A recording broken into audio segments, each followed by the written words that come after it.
विद्यार्थियों, जैसा कि कोरोना आपदा के समय में सरकार और प्रशासन की हमारे लिए चेतावनी और हमारी जिम्मेदारी भी है कि हम घरों के अंदर रहें। और जब हम घरों के अंदर रहें और अपने आप को स्वस्थ रखने के दौर में हमें अपने जो विद्या अर्जन है उसको भी हमें सतत बनाए रखना है। क्योंकि हमारा विद्यालय परिवार करणी बाबा मंदिर उच्च माध्यमिक विद्यालय 10वीं और 12वीं के विद्यार्थियों के लिए विशेष प्रयासरत है।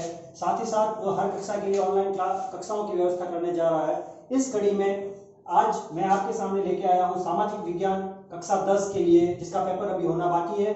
और बच्चों की जो जरूरत के जो पाठ है उन पर हमारा विशेष ध्यान रहेगा।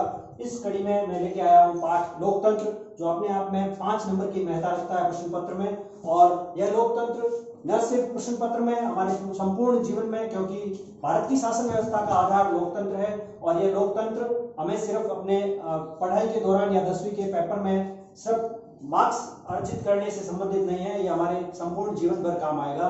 इस कड़ी में सबसे पहले हम इस लोकतंत्र जो पाठ है इसकी हम पूर्ण रूपरेखा देख लें। इस पाठ के अंतर्गत सबसे पहले अर्थ, उसकी परिभाषाएं, उस लोकतंत्र के विभिन्न रूप, उन रूपों को समझने के साथ साथ हम लोकतंत्र की दुनिया में जितने भी विभिन्न सिद्धांत पाए जाते हैं उन सिद्धांतों का अध्ययन करेंगे।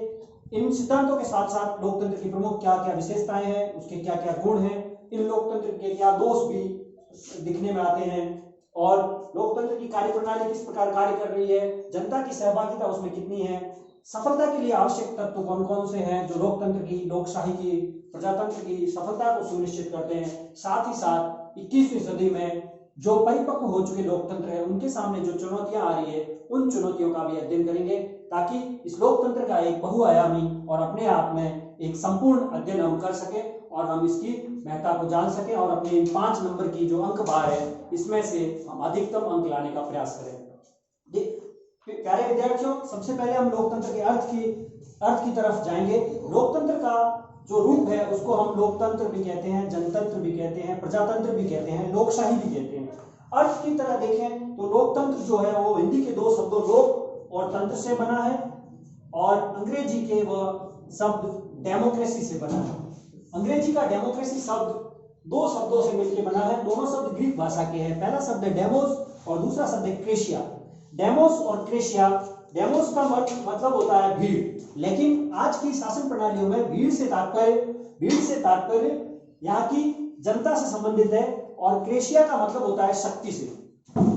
यदि हम संपूर्ण रूप से देखें तो भीड़ की शक्ति, लेकिन आज की परिस्थितियों में यह पश्चिमी देशों से इस अवधारणा को लाई गई, और इसमें जनता की शक्ति, आखिर जनता के पास क्या ताकत है जिसके माध्यम से वो अपने ऊपर शासन कर पाए।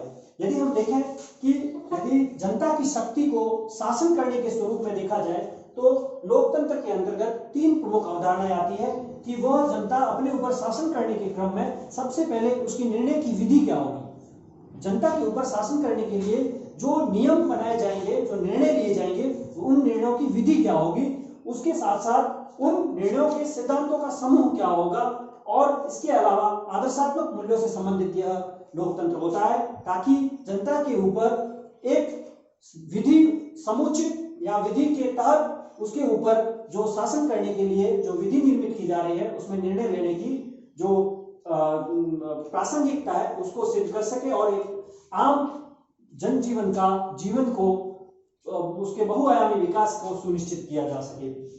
यदि हम लोकतंत्र को के विभिन्न रूपों को देखें तो सबसे इसके 4 प्रमुख रूप है: राजनीतिक लोकतंत्र, सामाजिक लोकतंत्र, आर्थिक लोकतंत्र और नैतिक लोकतंत्र। यदि हम राजनीतिक लोकतंत्र की बात करें तो इसके 2 फिर से इसके विभाजन है: प्रत्यक्ष लोकतंत्र और अप्रत्यक्ष लोकतंत्र। जैसा कि आप देखते हैं बहुत सारे देशों में प्रत्यक्ष लोकतंत्र भी पाया जाता है और कुछ देशों में अप्रत्यक्ष लोकतंत्र पाया जाता है।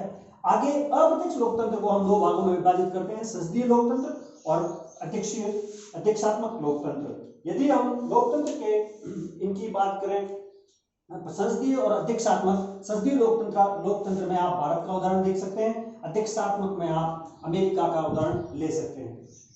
यदि हम लोकतंत्र की जो अवधारणा है पश्चिमी पूंजीवादी और उदारवादी, इसको प्रत्यक्ष लोकतंत्र में भी इस अवधारणा को पश्चिमी देशों से ही लाया गया था, इसलिए इसको प्रत्यक्ष लोकतंत्र को पश्चिमी देशों से लाई गई अवधारणा कहते हैं।